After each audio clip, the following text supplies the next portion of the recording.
Elle est rentrée de son dîner avec son patron pour découvrir que j'avais complètement disparu de sa vie et de notre maison. Laissez-moi vous raconter ce que ma femme a vu le soir où elle est rentrée de son dîner avec son patron. Alerte spoiler, ce n'était pas moi. Elle est entrée dans une maison silencieuse. Pas calme, silencieuse. Ce genre de silence étrange et inquiétant où même le réfrigérateur oublie de ronronner. Pas de chaussures près de la porte, pas de manteau au porte-manteau, aucune lumière allumée à l'exception de la faible ampoule de la cuisine qui ne fonctionne jamais tout à fait bien. Elle a appelé mon nom 1 fois, 2 fois, peut-être 3. Je ne saurais le dire. J'étais déjà parti. Pas de vêtements dans le placard. Pas de brosse à dents, pas de câble d'ordinateur portable qui traînait sur le bureau.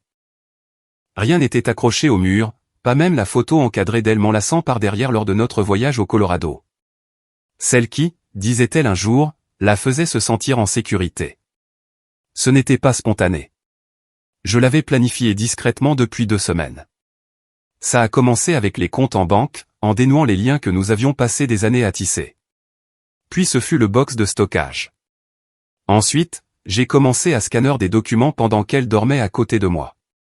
Elle n'a jamais rien remarqué. Mais vous n'êtes pas là pour la logistique. Vous voulez savoir pourquoi je me suis effacé comme un fantôme qui n'a jamais réussi sa hantise? Très bien, je vais vous le dire. Ce n'étaient pas les textos que je n'avais pas le droit de lire. Ce n'étaient pas les 3 robes qu'elle avait achetées en 1 semaine pour des dîners de réseautage. Ce n'était même pas le fait qu'elle gardait ses rires pour les blagues de quelqu'un d'autre. C'était mardi dernier. Elle était censée retrouver son patron, Donovan. Oui, bien sûr. Il s'appelle Donovan. Dans un endroit en ville. Je n'étais pas censé le savoir, mais son téléphone a vibré pendant qu'elle était sous la douche. Elle l'avait laissé sur le comptoir. J'ai jeté un œil. Pas fouiné, juste jeté un œil. Dis-lui qu'on reste encore tard ce soir. Je ferai en sorte que ça en vaille la peine. Emoji clin d'œil. Pas de nom. Juste ça. Je n'ai pas réagi. Je n'ai pas crié. Je n'ai rien cassé. J'ai fini de faire le lit. J'ai replié sa serviette. Puis j'ai fait de carton, j'ai conduit jusqu'à mon box de stockage et je suis resté assis là pendant 3 heures, me demandant si j'étais l'idiot ou le lâche. Il s'est avéré que j'étais les deux. Et maintenant, elle se tient dans une maison dépouillée de ma présence. L'air a une odeur différente quand la personne qui vous aimait n'y respire plus. Voyons combien de temps il lui faudra pour le remarquer. Au moment où elle a allumé la lumière du couloir, la seule chose qui restait de moi était la légère empreinte dans le tapis où ma valise avait l'habitude de se trouver. Ce n'était pas une grande sortie. Il n'y avait pas de lettres déchirées, pas de mots d'adieu dramatiques, pas même une chaussette égarée dans le panier à linge, juste l'absence. Je ne voulais pas qu'elle ait quelque chose à quoi se raccrocher, quelque chose à poursuivre. Je voulais qu'elle ressente la confusion, le néant, de la même manière que je l'avais ressenti en restant éveillé nuit après nuit, l'entendant murmurer dans son téléphone dans la salle de bain avec le ventilateur en marche. Mais je vais admettre quelque chose maintenant que je ne pouvais pas admettre avant. Je ne suis pas parti parce que j'étais fort. Je suis parti parce que je ne pouvais pas supporter une nuit de plus à faire semblant. Je ne supportais plus d'entendre son faux rire dans le couloir avant qu'elle ne rentre dans notre chambre en sentant l'eau de Cologne d'un étranger. Je suis parti parce que si j'étais resté un jour de plus, j'aurais commencé à lui poser des questions dont je n'étais pas prêt à entendre les réponses. Parce que si elle m'avait dit la vérité, cela m'aurait brisé plus vite que son silence ne l'a jamais fait. J'ai garé ma voiture 2 rues plus loin pour qu'elle ne remarque pas tout de suite son absence. Ça m'a donné assez de temps pour observer de loin. Oui, j'ai regardé. Appelé ça pathétique, mais j'avais besoin de voir sa réaction, de savoir si elle réalisait. À 21h12, elle est entrée dans l'allée. Portant toujours la robe argentée avec la fente sur le côté, celle qu'elle prétendait n'avoir achetée que parce qu'elle était en solde. La voiture de Donovan s'est éloignée à toute vitesse avant même qu'elle n'atteigne la porte. Elle est entrée avec sa grâce insouciante habituelle, comme si rien ne pouvait jamais être déplacé dans son monde. Mais quand le silence l'a frappée, je l'ai vue se figer. Elle s'est arrêtée dans l'entrée, a baissé les yeux, puis les a relevés. Elle a fait un pas en avant, a jeté un coup d'œil à sa gauche. Le mur de photos était vide. Seuls les clous restaient. Son sac a glissé de son épaule et est tombé par terre. Elle s'est tournée vers le salon et a appelé mon nom. 1 fois. Plus fort la deuxième fois, encore doucement la troisième, puis plus rien. Je l'ai regardée entrer dans la cuisine, j'ai vu le moment où elle a remarqué que la machine à café avait disparu. Mon manteau n'était pas accroché près de la porte de derrière. Mes clés n'étaient pas dans le bol. Elle a ouvert le frigo. Tout ce qui était étiqueté à mon nom manquait, même le stupide burrito congelé pour lequel elle levait toujours les yeux au ciel. Sa main s'est portée à sa bouche. J'ai cru qu'elle allait peut-être pleurer. Elle ne l'a pas fait. Elle est juste restée là, debout, pendant un long moment, comme si elle attendait que quelqu'un lui dise que c'était une farce. Peut-être Donovan. Peut-être l'univers. Mais pas moi. Parce que dans son monde, j'étais toujours le prévisible. L'homme qui resterait toujours, quoi qu'elle fasse. Sauf que cette fois, je ne suis pas resté. Et la partie qui me hante vraiment, c'est qu'elle n'a toujours pas appelé. Le lendemain matin, je m'attendais à ce qu'elle inonde mon téléphone de messages. Honnêtement, je pensais que ça commencerait avant le lever du soleil.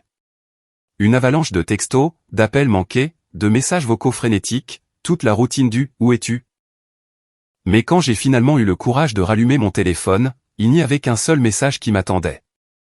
Justin, envoyé à 23h43 la veille au soir. Emory, où es-tu?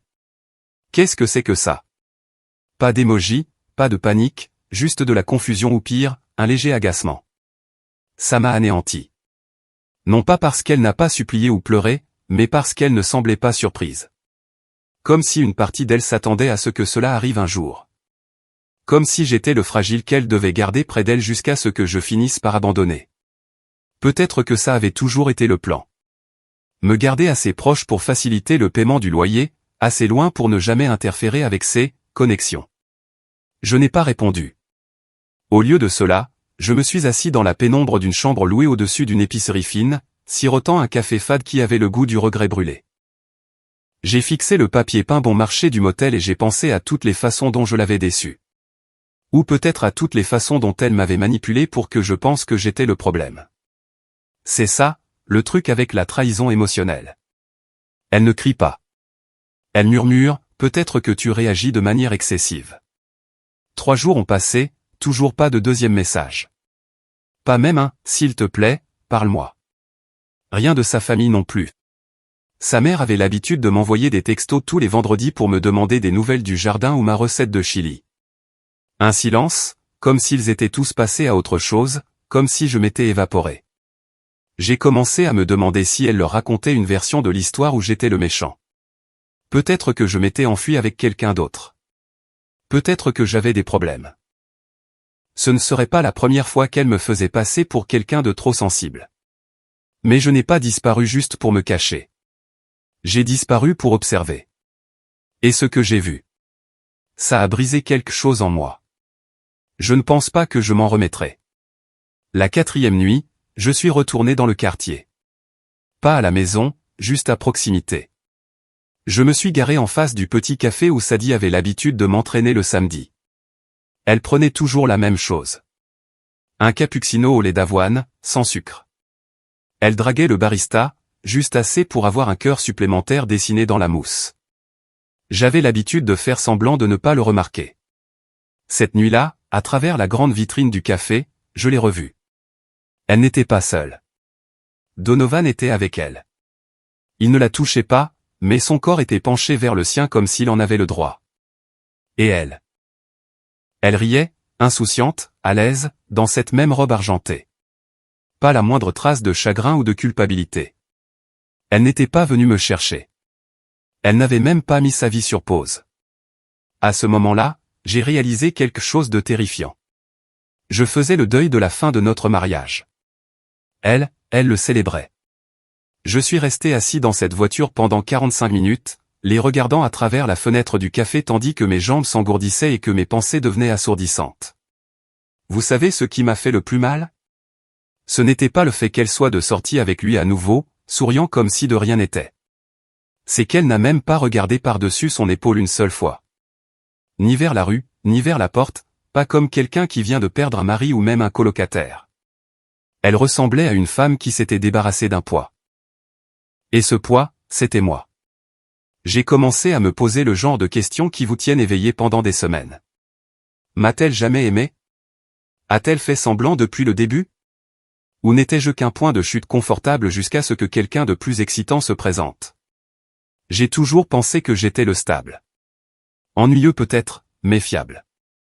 Le type qui gardait le garde-manger plein, payait la facture de gaz en avance, laissait des post-it sur le miroir avant ses entretiens. Je pensais que ça signifiait quelque chose. Mais la voir touiller sa paille et se pencher pour écouter les histoires de Donovan comme une adolescente à son premier rendez-vous, ça a brisé le fantasme auquel je m'accrochais. Je suis retourné au motel avec les mains tremblantes et zéro réponse. Je n'ai pas dormi cette nuit-là. Au lieu de ça, j'ai ouvert une note vierge sur mon téléphone et j'ai commencé à lister tout ce dont je me souvenais de l'année écoulée. Des moments qui avaient semblé insignifiants à l'époque mais qui criaient maintenant à la trahison. Le changement soudain de garde-robe. Les réunions stratégiques tard le soir. Son nouveau parfum. L'abonnement à la salle de sport qu'elle a utilisé 2 fois. La façon dont elle a commencé à mettre du rouge à lèvres pour aller à l'épicerie mais a cessé de m'embrasser pour me dire au revoir. Tout a commencé à s'assembler pour former une image géante que je n'avais jamais voulu voir. 2 jours plus tard, j'ai finalement reçu un appel. Pas de Sadie, de sa sœur, Lorna. Elle ne m'a pas demandé comment j'allais. Elle n'avait même pas l'air confuse. Elle a juste dit, Sadie panique. Elle a dit à maman que tu l'avais ghosté, que tu avais vidé ton côté du placard et disparu. Qu'est-ce que tu fabriques? J'ai attendu, espérant une lueur de compréhension dans sa voix. Il n'y en avait aucune. Je lui ai dit, demande à Sadie à qui elle envoyait des textos dans la salle de bain à 2 heures du matin tous les soirs. Demande-lui pour qui elle achetait de la nouvelle lingerie. Demande-lui ce qu'elle voulait dire quand elle a dit, la voiture de Donovan sans la liberté. Et après, demande-moi ce que je fabrique. Elle a raccroché et je suis resté là, dans la chambre sombre du motel, le cœur battant, le téléphone brillant encore dans ma main, réalisant que je venais de tourner la première clé dans une serrure qui allait tout faire exploser. Si Sadie voulait une nouvelle vie, très bien, elle pouvait l'avoir. Mais je n'allais pas la laisser réécrire l'histoire et faire de moi le méchant. Pas cette fois. Elle n'avait aucune idée de ce qui l'attendait. Je ne voulais pas me venger. Je veux être très clair à ce sujet. Ce n'était pas une vengeance à la Hollywood où je complotais sa chute depuis une pièce sombre. Je ne voulais pas détruire Sadie. Je ne voulais simplement pas être l'homme qu'elle a effacé et remplacé comme une vieille paire de chaussures. Je voulais que les gens sachent qui elle était vraiment derrière les sourires soignés et les talons de créateur. La femme qui a pleuré lors de nos vœux de mariage mais qui riait en textant son patron derrière une porte de salle de bain verrouillée. Le matin après l'appel de Lorna, j'ai fait quelque chose que j'avais évité. J'ai ouvert le vieux disque dur. Il y a des années, j'avais mis en place un système de synchronisation privé pour sauvegarder tout ce qui provenait de nos appareils. Je l'avais fait parce que j'étais paranoïaque à l'idée de perdre nos photos de mariage. Ironiquement, il a fini par capturer bien plus que ce que j'aurais jamais imaginé.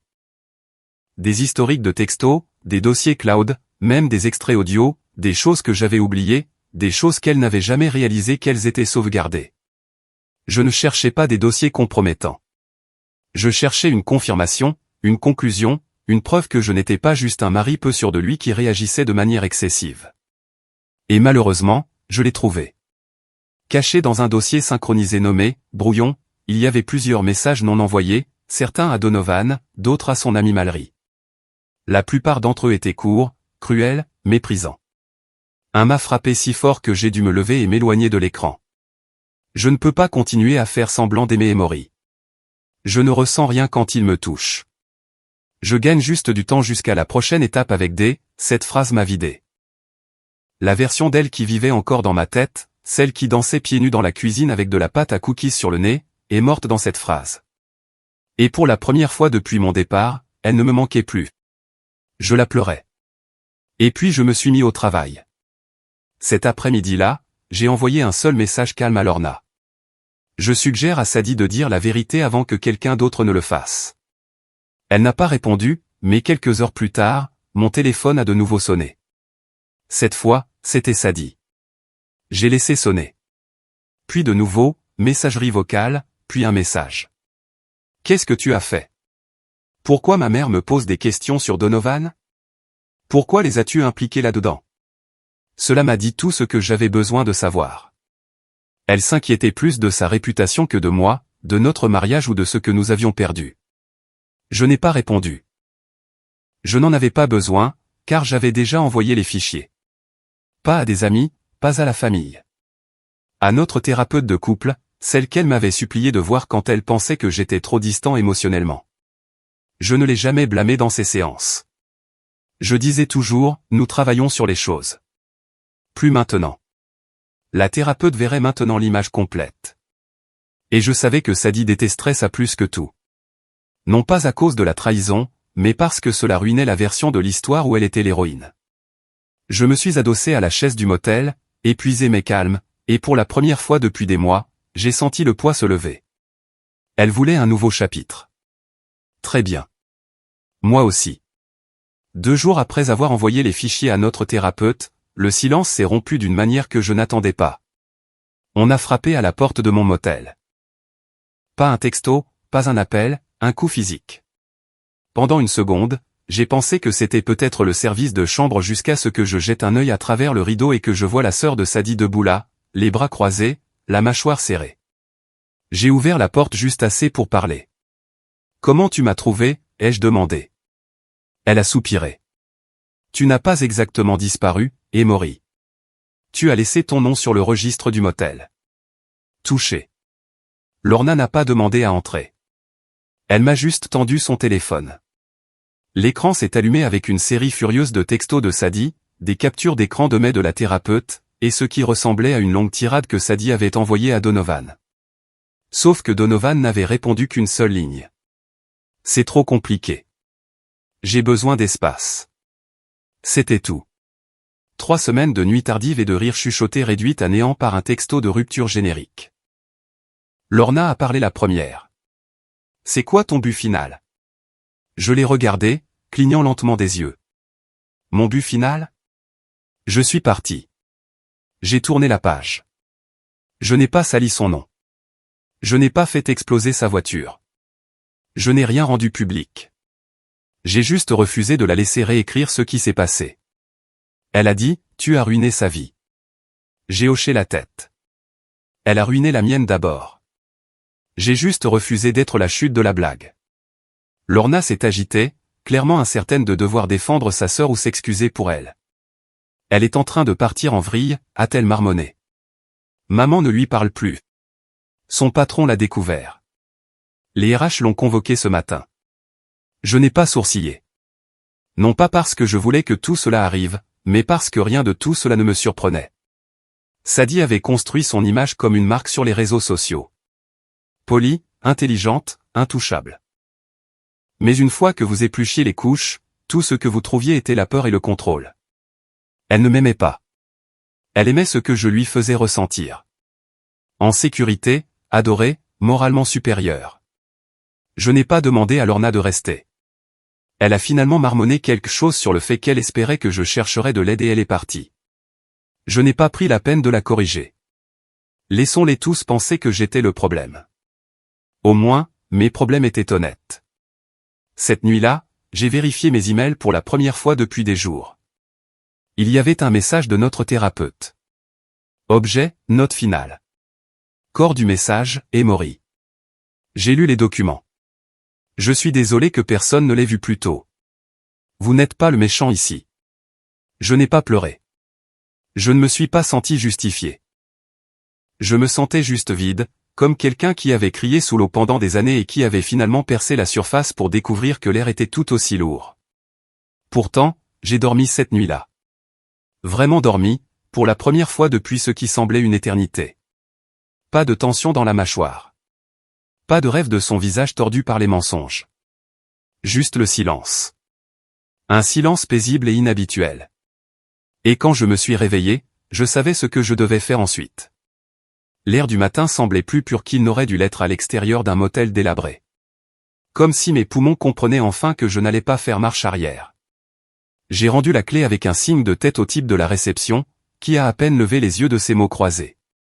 Tout ce que je possédais tenait maintenant dans 2 sacs de sport dans le coffre d'une voiture qui n'avait pas été lavée depuis 3 mois. Je ne savais pas encore où j'allais, mais je savais que je ne revenais pas en arrière. Mais ensuite est venue la partie inattendue. Je me suis arrêté à notre ancienne boîte aux lettres. Je n'en suis pas fier. Je me suis dit que j'avais juste besoin de récupérer une dernière facture ou de vérifier un remboursement. Mais en réalité, je voulais voir si son monde tournait encore sans moi. Je me suis garé assez loin pour ne pas être remarqué et j'ai remonté le trottoir comme un fantôme traversant son ancienne vie. Les rosiers dans le jardin de devant étaient morts. Elle n'a jamais aimé le jardinage. C'était toujours mon truc. L'ampoule du porche était toujours grillée. La poubelle débordait sur l'allée. Des petites choses, mais elles semblaient assourdissantes. À l'intérieur de la boîte aux lettres se trouvait une enveloppe blanche adressée à moi. Pas de timbre, pas d'adresse de retour, juste mon nom écrit de sa main. Pendant une seconde, je ne savais pas si je devais l'ouvrir. J'avais l'impression que c'était le dernier fil et je n'étais pas sûr d'être prêt à le tirer. Mais bien sûr, je l'ai fait. Il n'y avait pas d'excuse dans la lettre. Pas vraiment. C'était une de ces tentatives de conclusion soigneusement formulées pour esquiver toute culpabilité. Elle a écrit qu'elle n'avait jamais eu l'intention de me blesser et que les choses avec Donovan n'étaient pas ce que je pensais. Elle a dit que la version de nous où les choses étaient légères et faciles lui manquait et qu'elle espérait que je pourrais un jour lui pardonner de ne pas avoir été ce dont tu avais besoin. Ce dont j'avais besoin. Comme si je n'avais pas passé 6 ans à devenir tout ce dont elle avait besoin. Comme si je ne m'étais pas plié en 4 pour essayer de nous garder unis. Comme si je n'étais pas resté assis sur ce canapé tous les mardis soirs à l'écouter parler de sa fatigue alors qu'en réalité, elle revenait tout juste de faire semblant de ne pas être mariée. Je n'ai pas fini de lire la lettre. Je l'ai pliée soigneusement et l'ai remise dans l'enveloppe. Puis je l'ai glissée derrière les rosiers, là où les épines étaient les plus acérées. Je suis remonté dans la voiture, j'ai démarré le moteur et j'ai conduit jusqu'au box de stockage où j'avais entassé tout ce que je n'avais pas eu le courage de brûler ou de donner. À l'intérieur se trouvait le seul objet que je n'avais pas touché. Une photo de mariage dans un cadre argenté poussiéreux. Je l'ai regardée un moment, non pas parce qu'elle me manquait, mais parce qu'il me manquait, l'homme que j'étais sur cette photo, plein d'espoir, ouvert, naïf. Et pour la première fois, je lui ai dit au revoir à lui aussi. Pas à voix haute, juste un signe de tête, une reconnaissance silencieuse que j'avais été loyal, que j'avais essayé, et que j'avais survécu à tout cela sans devenir amer. Puis j'ai fait quelque chose qu'elle n'aurait jamais attendu. J'ai désactivé mon ancien numéro, celui auquel elle continuait d'envoyer des textos au milieu de la nuit, bien après que Donovan eut cessé de répondre. J'ai changé mon adresse email. J'ai supprimé notre calendrier partagé dans le cloud. J'ai effacé chaque document partagé. Je me suis retiré de chaque compte. Même la playlist Spotify que nous avions construite ensemble. Disparu. C'était l'adieu le plus net que j'ai jamais fait à quiconque, et il était sur le point de le devenir encore plus. 3 mois plus tard, je me suis retrouvé dans une petite ville côtière tranquille dont je n'avais jamais entendu parler avant que ce désordre ne commence. Je n'avais pas prévu de finir ici. Je conduisais simplement sans but jusqu'à ce que le poids sur ma poitrine se desserre. Et c'est le premier endroit où j'ai pu vraiment respirer. C'est petit, calme, et personne ne connaît mon nom. Et pour l'instant, c'est exactement ce dont j'ai besoin. J'ai loué une minuscule cabane au bord de l'eau. Pas de Wi-Fi, un service cellulaire inégal, et une voisine qui vend du miel depuis la benne de son camion tous les samedis. Je passe mes matinées à marcher le long du rivage, mes après-midi à réparer la rampe cassée du Porsche, et mes soirées à écrire des choses que je n'ai jamais eu le courage de dire à voix haute quand j'étais avec elle. Non pas par dépit, mais parce que pour la première fois depuis des années, j'ai de nouveau de la place dans ma propre tête. C'est drôle. Je pensais que disparaître de la vie de Sadie me ferait me sentir petit, invisible, mais c'est le contraire. Je me sens enfin solide, réel, comme si je ne marchais plus sur des œufs ou que je n'auditionnais plus pour être aimé. L'amour que je donnais, je le donnais librement. Je ne suis pas parfait, et je ne prétendrai pas ne pas avoir pleuré la première nuit où je suis arrivé ici, assis seul sous une lumière de plafond vacillante, sans aucune idée de qui j'étais sans elle. Mais voilà le truc, je l'ai découvert. Lentement, tranquillement, selon mes propres termes. La semaine dernière, j'ai donné le dernier carton de choses que j'avais gardé de notre vie commune. Je pensais que ça ferait plus mal. Mais en déposant le carton, j'ai réalisé que je ne m'accrochais plus au passé. Je faisais de la place pour quelque chose de nouveau. Peut-être quelqu'un de nouveau un jour. Ou peut-être juste une version de moi qui ne sursaute pas quand son téléphone vibre. Sadie n'a plus jamais essayé de me retrouver. Pas après que le silence soit devenu permanent. Je suppose que ça dit tout. Et j'ai fait la paix avec ça. Alors, à tous ceux qui écoutent, si vous vous êtes déjà senti effacé, rejeté, négligé, écoutez ceci, vous avez le droit de tout recommencer. Vous n'avez pas à vous battre pour être vu par des gens qui ne font que regarder à travers vous. Parfois, la chose la plus puissante que vous puissiez faire n'est pas de crier ou de supplier. Parfois, c'est de partir si complètement que même les ombres que vous laissez derrière vous refusent de rester. Merci de m'avoir écouté. Et maintenant, je veux vous entendre. Quel est un moment de l'histoire, grand ou petit, où quelqu'un a pris une décision discrète et audacieuse qui a tout changé? Faites-le moi savoir dans les commentaires. J'adorerais lire vos histoires. N'oubliez pas de vous abonner pour plus de voyages émotionnels ici sur Reddit Confessions, où chaque histoire est un pas vers la guérison.